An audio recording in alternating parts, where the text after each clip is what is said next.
Менікі.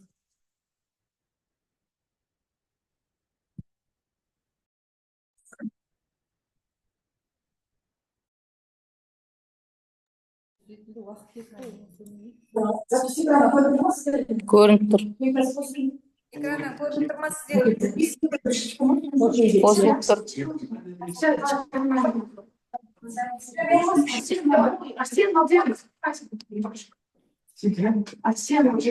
Әуезовтерге звондап мінеке әуезовтерге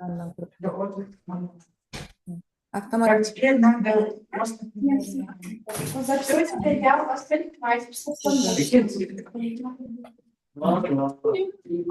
Так. Постоянно обращайся, телефончик мой знаешь.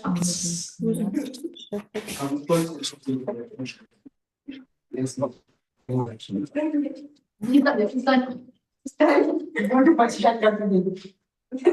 Только уроки тебе хочешь? Сам научился общаться с девушкой. Только уроки слышим Сияқты. Соба. Это мабуть просто Дауыстар.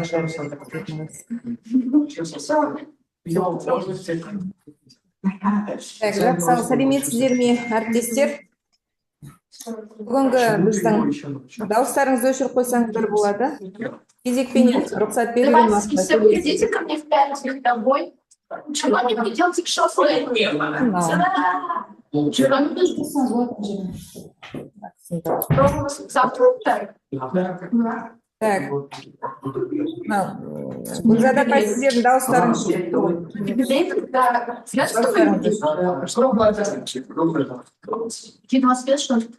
Жақсы, сәлеметсіздер ме, құрметті әріптестер? Бүгін бізде Алматы қаласы Алатау ауданы номері 3 гимназияда қалалық ғылыми тәжірибелік семинар өтіп отыр. Тақырыбы ғылыми ізденісті арқылы арқылы кәсіби шеберлікті қалыптастыру. Яғни бұл бізге Алматы қаласынан 3 ауданның қатысуымен болып отырған бағдарламалық жұмысымыз. Әр ұстаз өзінің іс тәжірибесін тарату мақсатында вебинардың жүргізілу уақыты, күні, сағаты бәрі белгіленген. Вебинар 2 бөлімнен тұрады, яғни бірінші сессия және екінші сессия болып 2 топқа бөлінеміз. Қазір екінші сессияның сіздерге болғаннан кейін екінші сессияға өтулеріңізді ұсынамыз. Бұл сіздердің пәндеріңізге байланысты айтылатын нәрсе. Келесі, сілтеме бойынша өткеннен кейін әр ұстазға, яғни өзінің әдістемелік авторлық жұмысын қорғау мақсатында регламент беріледі. Сол регламент бойынша слайдтарыңызды ашып отырып, өздеріңіз сөйлей бересіздер. Бұл жерде тек Алатау ауданы ғана емес, Алматы қаласы бойынша Медеу ауданы, Наурызбай ауданы және Алмалы ауданы қатысып отыр. Сондықтан әр істеріңізді өздеріңіз мұқият жеткізе білуге, тәжірибелеріңізді жақсылап тарата алуларыңызға тілектеспіз. Ұсынылған оқу әдістемелік материалдарыңыз болашақта бағдарламаларыңыз тәжірибеге жүзеге аса берсін. Сәттілік сіздерге.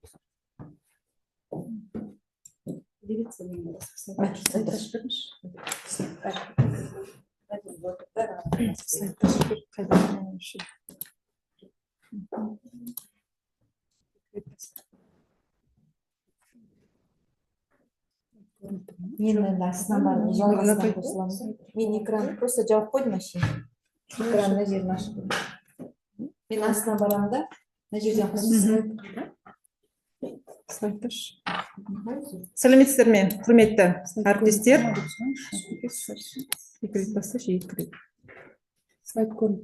Сіздерге слайд көрініп тұр ма, әріптестер? Дауысым естіліп тұр ма екен? Сіз не қосып кеттіңіз?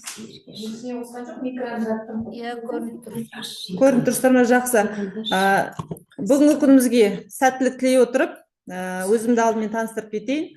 182-ші мектеп гимназия педагог-психологы Мұсанова Минура Қуандыковна аты жөнім. Әдістемелік құралымды қазір слайдты қосудамыз.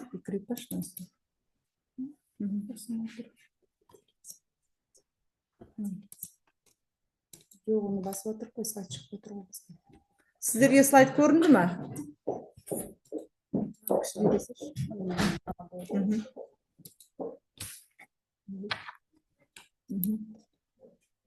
Жақсы, әдістемелік құрамында да тақырыбы солақайлықтың психофизиологиялық ерекшеліктерін оқу жүйесінде ескеру қағидалары деп аталады. Жалпы бұл әдістемелік құрал педагогтерге және ата-аналарға арналып жасалған.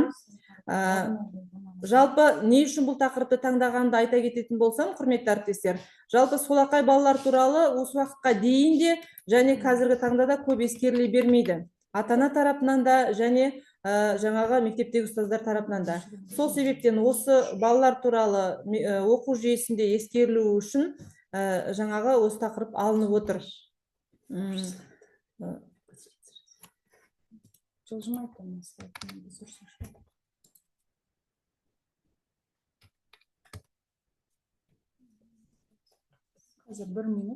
Қазір кешіріңіздер, 1 минут слайд ашылмай жатыр, техникалық ақаулар болып жатыр.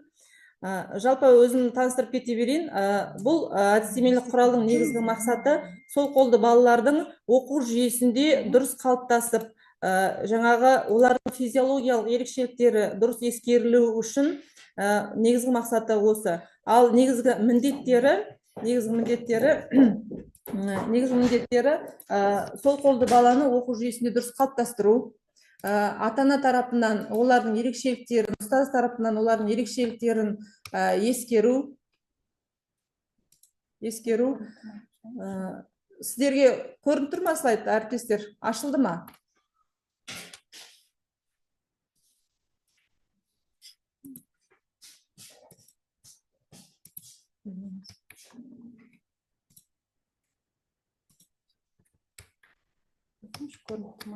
Ашылды, көрініп тұр.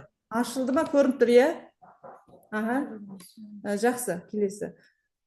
Жалпы бұл әдістемелік құралдың мазмұнымен сіздерді таныстырып кететін болсам, жалпы сол қолды балалардың физиологиялық ерекшеліктері олардың ми жарчар қызметіндегі ерекшелігі болып табылады. Яғни ми жарчар қызметіндегі ерекшелігі, яғни мысалы оң қолды адамдарда сол жарчар миы негізі қызмет атқарса, сол қолды балаларда керісінше оң жақ жарчар ми қызметі негізі қызмет атқаратын болып табылады. Ал бұрынғы кездерде оларға деген көзқарас теріс болған. Яғни оларды мәжбүрлеп түрде оң қолға үйреткен. Соның салдарынан олардағы физиологиялық ерекшеліктеріне зақым келтірілген. Яғни сол арқылы невротикалық аурулардың пайда болуы мүмкін. Яғни кекештену, түнгі енурез, невроз деген сияқты. Қазіргі таңда ғылымның дамуына қарай әртүрлі шет елдердегі ғалымдардың зерттеулеріне қарай бұларды қазір өз қалпында қалдыру, яғни солақайларды оңға үйретпеу негізделген. Яғни сол қолды балалардың пайда болулар туралы көзқарастар мен болжамдарға тоқтала кететін болсам, генетикалық факторлар, яғни тұқым қуалау арқылы берілетін солақайлық, патологиялық, физиологиялық, биологиялық факторлар, әлеуметтік факторлардың әсер етуі, бір жұмыртқалы егіздерде пайда болатын солақайлық, адамның жынысына байланысты, латерализацияның қалыптасуына байланысты тұқым қуалайтын солақайлық, баланың ана құрсағында жатқан кезде, я болмаса дүниеге келу сәтінде жарақат алу салдарынан болатын солақайлық. Және де осыған өзімнің тәжірибемнен қосқан авторлық қоспам, болашақ ананың түп санасына сіңген солақайлар туралы ақпарат негізінде нәрестесінде жаңғыруы деп те қосып отырмын. Осы факторлардың ішіндегі ең көп кездесетіні генетикалық факторлар, яғни тұқым қуалау арқылы көп берілетін солақайлық. Жалпы бұл әдістемелік материалдың мазмұнына байланысты педагогтерге де және ата-аналарға айтылатын ұсыныс кеңестер сол қолды баланы оң қолға үйретпеу, сол қалпында қалтыру және де мектепте отырған жаңағы сол қолды балаға әрбір ұстаздың білу керек нәрсесі партаның сол жағына отырғызу, күннің оң жағынан түсуі, көбінесе олардың мидағы физиологиялық ерекшеліктеріне байланысты оңға үйретпей сол қалпында қалтырып, оларда болатын дарындылықты, қабілетті, ерекшелікті ескеру болып табылады. Назарларыңызға рахмет, құрметті әріптестер. Сөз кезегін келесі әріптесіме беремін.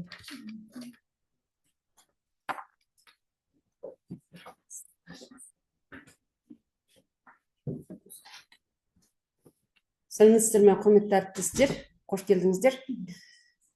Авторлық бағдарламам шешендік өнер сыры, яғни 11 сыныпта жаратылыстану, математика және қоғамдық гуманитарлық бағыттағы оқушыларға арналған элективті курс.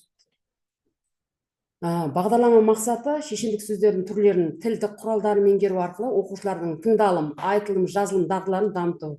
Яғни оқушылар берілген тақырыптағы шешендік сөздерді ескерту. Мұғалім шешендік сөздер түрлеріне қарай мәтінді өз қалауынша таңдауына еркіндік бере алады. Тыңдалған мәтін мазмұнын түсіну деңгейін мұғалім анықтап алған соң, күнделікті тақырыптық жоспарда көрсетілген оқу мақсатына сәйкес жұмыстар жүргізіліп отырады. Шешендік өнер сыры атты бағдарлама аясында қалыптасатын оқушы бойындағы құзыреттіліктер мыналар.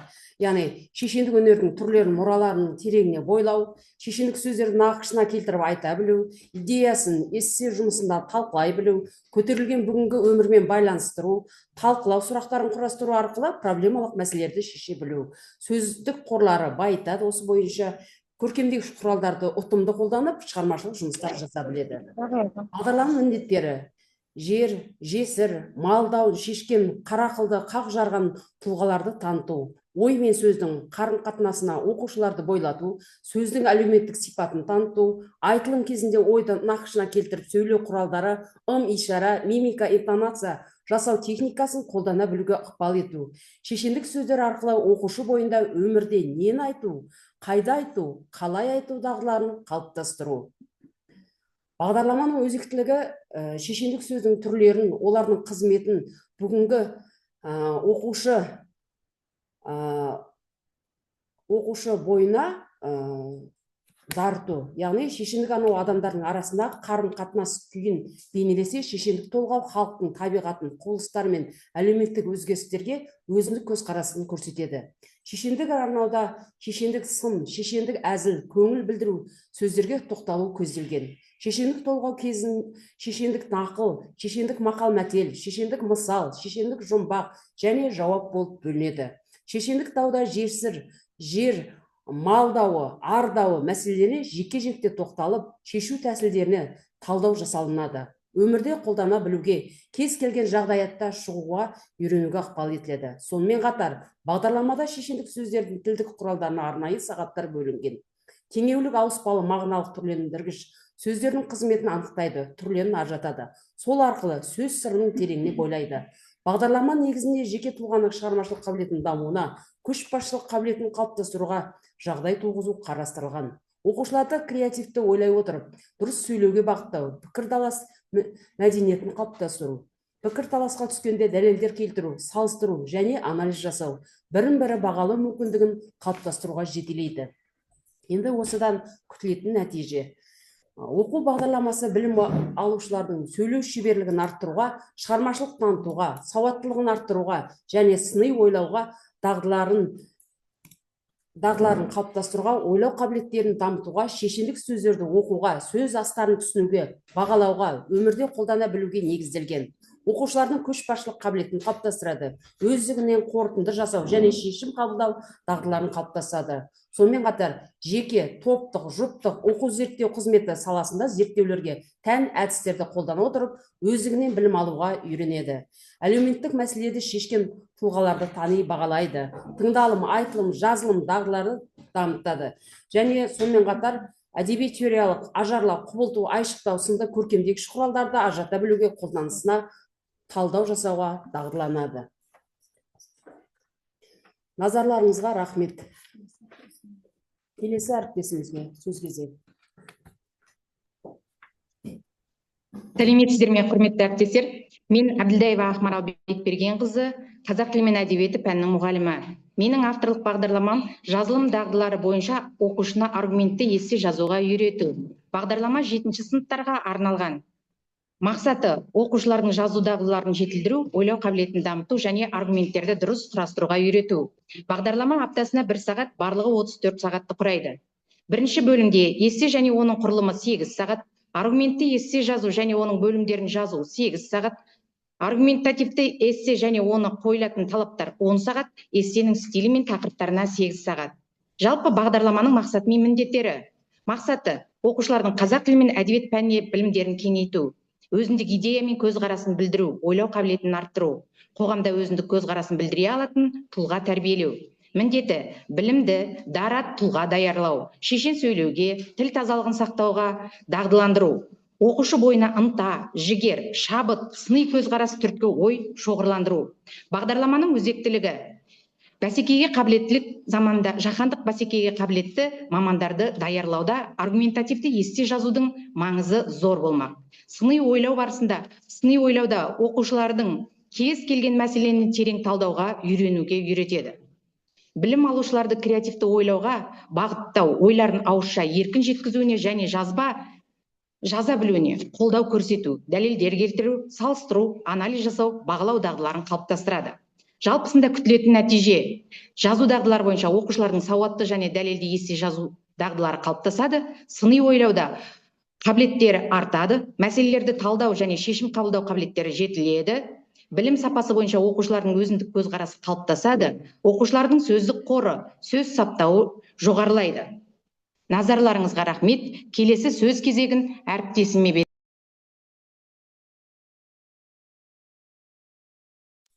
Армысыздар, құрметті ұстаздар. Бүгінгі менің қорғайтын авторлық бағдарламам тақырыбы эссе жазу дағдысын қалыптастыру. Жалпы бұл бағдарлама 9-шы сынып оқушыларына арналған. Бағдарламаның мақсаты эссе жазуға дағдыландыру арқылы өзіндік ой пікірі, көзқарасы қалыптасқан, жазу сауаттылығы жоғары, зияткер тұлға оқыту, тәрбиелеу. Бұл бағдарламаға міндеттелген міндеттер: логикалық жүйелі ойлауға жетелеу, жазу сауаттылықтарын дамыту, қазақ тілінің негізгі нормаларын меңгерту, нақты дәлелдер келтіре алатын деңгейге жеткізу, тезис, тұжырым жазуға машықтандыру, өз ойын, пікірін, көзқарасын қалыптастыруға мүмкіндік беру. Жалпы 9-шы сыныпқа арналған бұл бағдарлама 34 сағатты құрайды. Бағдарламаны білім алушыларды мемлекеттік аттестациялау емтиханына тыңғылықты дайындау үшін қолдануға болады. Бағдарламада практикалық дәріс сабақтар тізбесі берілген. Сонымен қатар мұғалім мен оқушыларға арналған дайын үлгідегі эссе жұмыстары, ұтымды эссе жазу үлгілері де ұсынылып отыр. Жалпы эссе жазуда не маңызды? Жеке көзқарас мынадай сөз аралымдары арқылы берілсе ұтымды болады. Менің ойымша, менің пайымдауымша, меніңше деген сөз қолданыстарын қолдансақ. Сонымен қатар тақырыптың ашылуы басты назарда болу керек. Тезис, тұжырым, құнды идея тақырыпқа орай анықталуы тиіс. Аргумент, дәйек, дәлел әртүрлі дерек сөздерден, салыстырмалы көзқарастардан алынса эссе тақырыбы ашылады. Абзацтар логикалық жүйемен орналасуы тиіс. Мазмұнына, сауаттылығына мән бергеніміз өте дұрыс болатын еді. Эссе жазуда қолданылатын белсенді ұтымды әдіс тәсілдер деп мынандай тәсілдерді көрсеткім келеді. Яғни оқушыға даяр тезис ұсыну, аргументтік эссе жазғанда даяр аргументтер, дәлелдер беру, әдеби эсседе даяр талдауларды ұсыну арқылы жүйелі жазуға бағыт бағдар беру, эссенің құрылымдық жүйесінің даяр үлгілерін беру, сонымен қатар даяр үлгідегі сөйлемдер және сұрақтар қою арқылы біз әдіс тәсілдерді қолдана аламыз. Бұл тәсілдер оқушыға не береді? Оқушының ойлауына түрткі болады, ақпараттарды жүйеленуіне негіз болады, өзіндік пікірін оятуға, салыстыруға үйретеді. Сонымен қатар даяр сөйлемдер арқылы эссе тақырыбын ашуға оқушы өз бетінше талпынады, өзінің стилін қалыптастырады. Сұрақтарға жауап бере отырып, эссе тақырыбының өзектілігін, маңыздылығын ашады. Жалпы ойымды қорытындылайтын болсам, бұл бағдарламаның жаңашылдық сипаты теориялық білім мен практикалық білімді ұштастыра отырып, эссенің барлық түрлерін еркін жаза алуға бағытталған тиімді жолдарды ұсынған мазмұндық сипатында деп білемін. Назарларыңызға рахмет. Келесі әріптесіме беремін кезекті. Добрый день, дорогие коллеги. Разрешите представить на ваше рассмотрение методическое пособие. Тема методического пособия – развитие навыков чтения и письма на уроках русского языка и литературы. Подготовила учитель русского языка и литературы Джанабаева Сания Суимбаевна. Данное методическое пособие написано мной.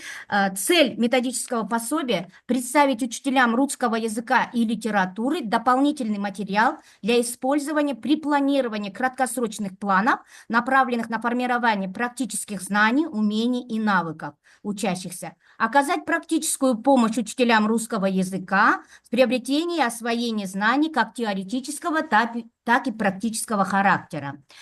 Содержание методического пособия таково. Состоит из 2 разделов. Каждый раздел включает в себя теоретическую часть, где представлено научное и педагогическое обоснование речевым навыкам, как чтение и письмо. Практическую часть, систематизированы материалы и даны рекомендации по развитию этих навыков, и дидактическую часть, содержащую примеры заданий. Для каждого обучения подобраны стратегии и тренировочные упражнения. Мы рассматривали в данной работе стратегии продуктивного чтения.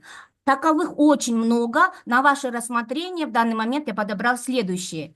Стратегии продуктивного чтения: соревнуемся с писателем. Развить у учащихся способность предвидеть и прогнозировать содержание текста. Стратегия хайку 5-7-5. Осмыслить свою деятельность на уроке. Умение дать личностную оценку происходящему. В последующем плане рассматривается: я был кем-то или чем-то, я видел кого-то или что-то. Вторая строчка: где и что делал. Третья строчка: как мне было. Образное определение чувств и ощущений. Очень хорошо подходит для умения дать личностную оценку происходящему в литературном произведении. Ролевая игра. Ученики будут представлять персонажей из прочитанного текста. Это поможет им глубже понять мотивацию героев и их взаимодействие. Лист для решения проблем подходит для анализа многих произведений литературы. Какую проблему должен решить герой? Опишите проблему, выявите ее суть. Какой важной информацией снабдил вас автор? Каковы 3 главных способа решения проблемы? Сделайте вывод. Это стратегия продуктивного чтения. Если будем рассматривать письмо, знать в совершенстве язык значит владеть его стилями. Ни для кого не секрет, что на данный момент в 10-11 классах очень часто встречающийся жанр – это репортаж и пресс-релиз. В данном методическом пособии останавливается на 2 этих жанрах. Приводится признаки репортажа, последовательное воспроизведение событий, наглядность. Репортер не только глаза читателя, но также его уши, нос, органы осязания и вкуса.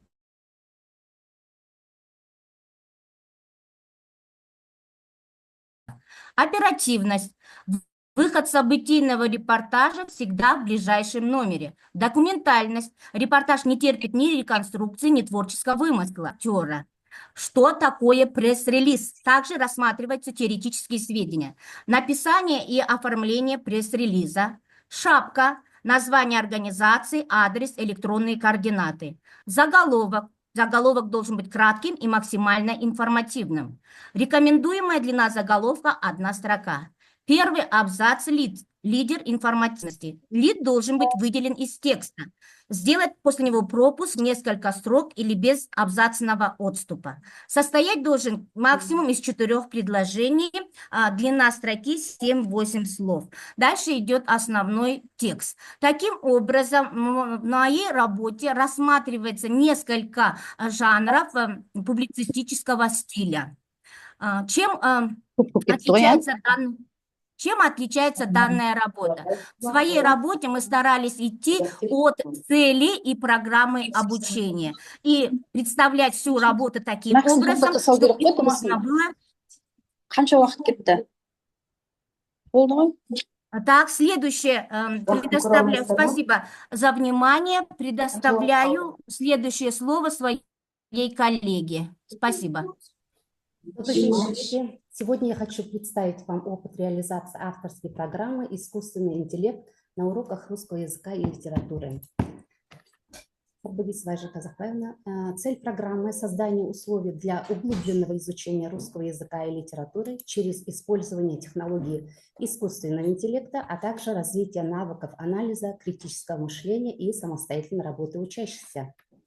Задача программы – познакомить учащихся с основными возможностями искусственного интеллекта и его применения в гуманитарных науках, развивать умение творчески подходить к решению задач, работать в команде и презентовать свои идеи. Программа ставила перед собой несколько ключевых задач. Во-первых, это развитие критического мышления. Мы стремились научить детей не просто читать тексты, но анализировать. Во-вторых, важным направлением стало повышение цифровой грамотности. Современные дети должны не только пользоваться технологиями, но и понимать их возможности и ограничения. Изменение подхода к учебе. Мы заметили позитивные сдвиги в общем подходе к учебе. Ученики стали более самостоятельными, они брались за задания, анализировали, редактировали без подсказок.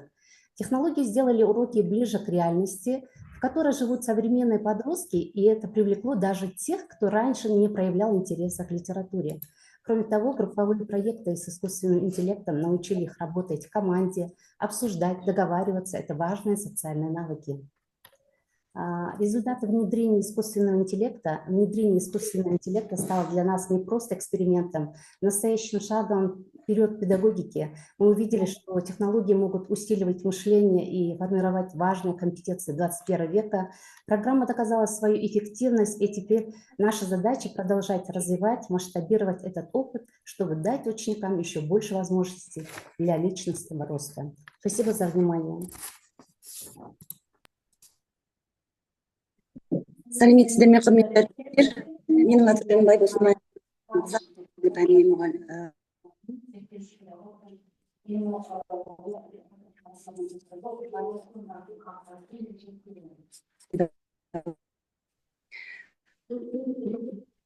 Көрініп тұр.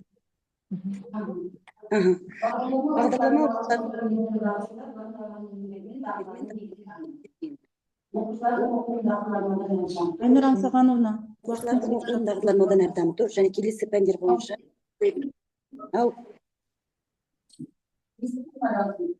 естіліп тұр ма даусың? дауысыңыз естіліп тұр. Оқушылардың оқылым дағдыларын одан әрі дамыту және келесі пәндер кейбір әдебиет, өлкетану, география ықпал етуде. Оқушы өзбек тілін жасайды, бақылауды және өз еңбегін бағалауды үйренеді. Бұл тек қана тұлға ғана емес, бірлікті азаматтық қалыптасуға орасан зор септігін тигізеді деп сенеміз.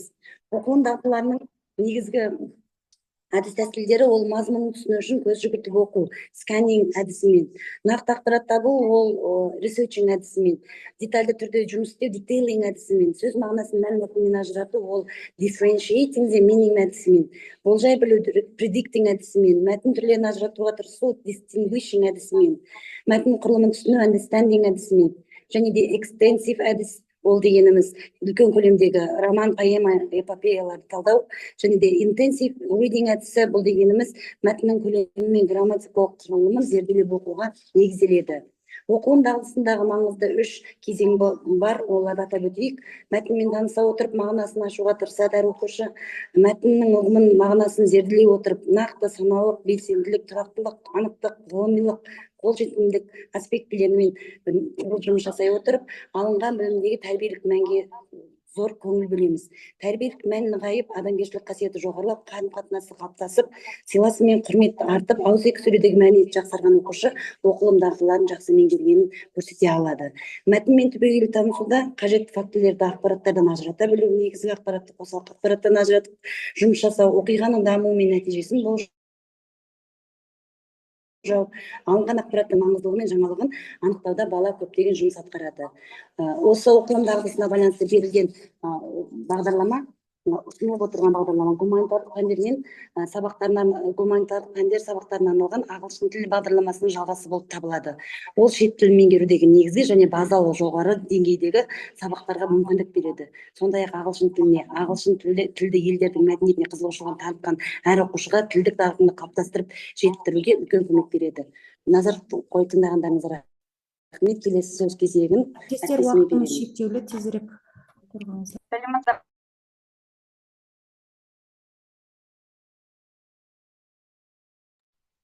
Сәлеметсіздер, құрметті әріптестер. Менің есімім Толқынова Жібек Нұрахметқызы, тарих пәнінің мұғалімі. тарих пәнінен әдістемелік жинақ материалдар үлгілері тақырыбында мұғалімдерге арналған әдістемелік көмекші құрал дайындадым. Мақсаты тарих пәні мұғалімдеріне сабақты тиімді жоспарлау, оқыту әдіс тәсілдерін жетілдіру, шығармашылықпен жұмыс жасауға бағыт беру. Әдістемелік көмекші құрал жаңартылған білім беру бағдарлама аясында тарих пәнін оқытудың озық технологияны пайдалану арқылы оқушы тұлғасының дамуына және қабілетін арттыруға жүргізілуі тиіс жұмыстардың маңыздылығы жайында ғылыми тұжырымдармен қамтылған. Инновациялық технологияны меңгеру әрбір оқытушының интеллектуалдық, кәсіби, рухани, адамгершілік, азаматтық және де басқа да көптеген адами келбетінің қалыптасуына игі әсерін тигізеді. Өзін-өзі дамыту оқу тәрбие үрдісін ұйымдастырудың тиімділігі бойынша теориялық және әдістемелік тұрғыдан баяндалады. Оқыту әдісті технологиялар, жобалық оқыту, сындырғысынан ойлауға үйрету стратегиялы, дебат ойында тарихи реконструкция әдістері, тарихи деректермен жұмыс, дерек көздерін талдау әдістері, архив құжаттар, карталармен жұмыс, қазіргі тарихи зерттеу әдістері жинағы бар. Сонымен қатар оқушы жетістігін бағалауда қалыптастырушы және жиынтық бағалау тапсырмалары, портфолио, өзіндік жұмыс презентациясы, және де олимпиада мен байқауда зияткерлік сайыстарға арналған тапсырмалар, үлгілі дарынды оқушымен жұмыс. Жаңартылған білім беру мазмұны аясында тарих пәнінен инновациялық технологияларды қолдану арқылы оқушылардың қызығушылығын арттыруға арналған бірнеше тақырыптар жинағы. Бұл тақырыптар интерактивті жобалық зерттеу негізінде оқытуға өте қолайлы. Тақырыптар жинағы ежелгі өркениет, саяхат, 6 сынып бойынша жерде инновациялық әдіс, виртуалды тор, 3D модельдеу, тапсырма бойынша оқушылар топпен жұмыс істеп, ежелгі өркениеттердің картасын жасап, олардың мәдениеті мен жаңалықтарын таныстырады. Ұлы жібек жолы өркениеті 9-7 сынып бойынша инновациялық әдіс бойынша интерактив карта жасайды. Тапсырма бойынша оқушылар сауда жол қалаларын зерттеу, виртуалды саяхат жасау, жүк тасушылардың күнделігін жазады. Қазақ хандығы құрылуының 7 сынып бойынша тақырыбында инновациялық әдіс, код пен көз арқылы білімді тексеру, деректі фильм фрагменттерін талдау. Сонымен қатар Алаш қозғалысы 20 ғасыр 9 сынып бойынша инновациялық әдістерді қолданады. Сонымен қатар мен жат тарихшы жобасы барлық сыныптарға бейімделуге болады. Бұл инновациялық әдіс зерттеу жүргізу, дерек көздермен жүріс, инографика жасау. Тапсырма бойынша әр оқушы өз туған жерінің тарихи оқиғаларын зерттеп, шағын деректі фильм түсіруге мүмкіндігі бар. Назар қойып тыңдағандарыңызға рахмет. Келесі әріптесіме беремін. Қайырлы күн, құрметті әріптестер. Қазақ тілі мен әдебиеті пәнінің мұғалімі Азаматова Айгүл Қадырбаевна. Бүгінгі әдістемелік құралымның тақырыбы оқу сауаттылығы, оқу әдістемелік кешені. Оқу әдістемелік кешені 8 сынып оқушыларына арналады. Аптасына бір рет 34 сағатты құрайды. Оқу әдістемелік кешенінің мақсаты оқушылардың мәтін мазмұнын түсіне білу, оларға ой жүгірте білу, мәтін мазмұнын өзіндік пайымдау жасауға, пайдалана білуге баулу және кез келген мәтіннің көркемдік сипатын танытып, оқушы бойында сананы қалыптастыруға мүмкіндік туғызады. Міндеттері оқушылардың танымдық деңгейін көтеру, ойлау белсенділігін, ой өрісін дамыту, оқушылардың ғылыми ізденіс жұмыстарына деген қызығушылығын арттырады. Өзектілігі оқушыларды халықаралық зерттеуге дайындау, PISA тапсырмаларының ерекшелігін зерттей отырып, оқушыларға жеңіл әдісін үйрететін бағдарлама ұсыну. Оқушыларды ізденіс жұмыстарына баулай отырып, функционалды жеке тұлға ретінде қалыптастыру. Жаңашылдығы қазіргі таңда оқу сауаттылығы тапсырмаларына кеңінен көңіл бөлініп отырса да, оқушылар ұбт форматындағы оқу сауаттылығымен шатыстырады. 8 сынып оқушыларына арналған PISA зерттеуіндегі оқу сауаттылық тапсырмаларының өз ерекшеліктері бар. Ұсынылып отырған бағдарламада бұл ерекшеліктер айқын байқалады. Күтілетін нәтиже: оқу сауаттылығы курсына қатысқан оқушы түрлі мәтін үлгілерін өз бетімен ізденіп оқиды, әртүрлі мәтін үлгілерінің мән маңызын, ерекшеліктерін тани біледі, берілген деректерді жинақтап қорытынды шығара алады, логикалық ойлауға мүмкіндік алады. Назарларыңызға рахмет.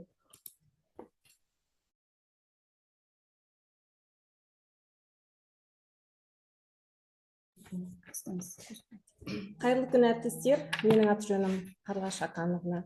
Қазақ тілі және әдебиет пәнінің мұғалімі. Менің бүгінгі авторлық бағдарламаның тақырыбы әдебиет және тұлға, 4-ші сынып оқушыларына арналған элективті курс. Мақсатым оқушылардың әдеби шығармаларға қызығушылығын арттыру және көркем шығармаларды талдау дағдыларын қалыптастыру. Міндеттері қазақ халық ауыз әдебиеті мен классикалық шығармалардан үзінділер оқыту, кейіпкерлерді сипаттау, оқиғаларды талдау, өз пікірін білдіру дағдыларын дамыту, шығармалар арқылы ұлттық құндылықтарды сіңіру, жазбаша және ауызша сөйлеу мәдениетін жетілдіру. Өзектілігі оқушылардың дамуын, жас ерекшеліктерін ескере отырып, берілген тақырыптарды таңдап жүйелі жұмыс жүргізуге, жұмыс тиімділігін арттыру мәселесін ескердім. Мазмұны бағдарлама барысында қазақ әдебиетіне деген қызығушылығын оқушылардың арттыру, шығармаларды оқып түсінуге және шығармашылық қабілеттерін дамытуға бағытталған. Сағат саны аптасына 1 сағат, барлығы 34 сағатты құрайды. Зерттеу жұмысының жаңалығы бағдарлама 4 бөлімнен тұрады. Бірінші бөлім әдебиет және тұлға, екінші бөлім халық ауыз әдебиет, үшінші бөлім әдебиет саласындағы тіл көркемдігі, төртінші бөлім шығармашылық жұмыс. Күтілетін нәтижелер: оқушылар қазақ әдебиет шығармаларын түсініп талдай алады, сөздік қоры мен сөйлеу мәдениеті дамиды, әдеби шығармашылық қабілеттері артады, ұлттық құндылықтарды бойына сіңіреді. Мазмұндық бөлім 4 бөлімнен тұрады. Әдебиет және тұлға, халық ауыз әдебиет, әдебиет саласындағы тіл көркемдігі, шығармашылық жұмыс, ақпараттық әдістемелік бөлім 2 бөлімнен тұрады. Теориялық бөлімге 14 сағат бөлінген, практикалық бөлімге 20 сағат бөлінген. Мазмұндық бөлім әдебиет және тұлға 8 сабақты құрайды. Тақырыбы әдебиет және тұлға.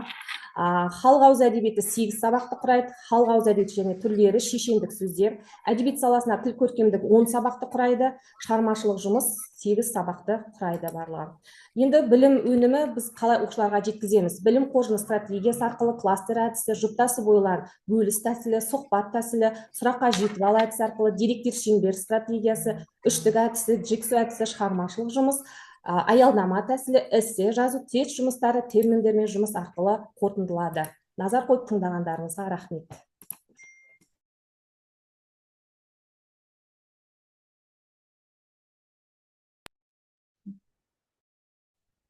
Сәлеметсіздер ме, құрметті әріптестер? Менің аты жөнім Мекешева Дариға Амангелдиевна, нөмірі 182 мектеп гимназиясының қазақ тілі мен әдебиеті пән мұғалімі, педагог сарапшымын. Менің авторлық бағдарламам эссе және оның түрлері,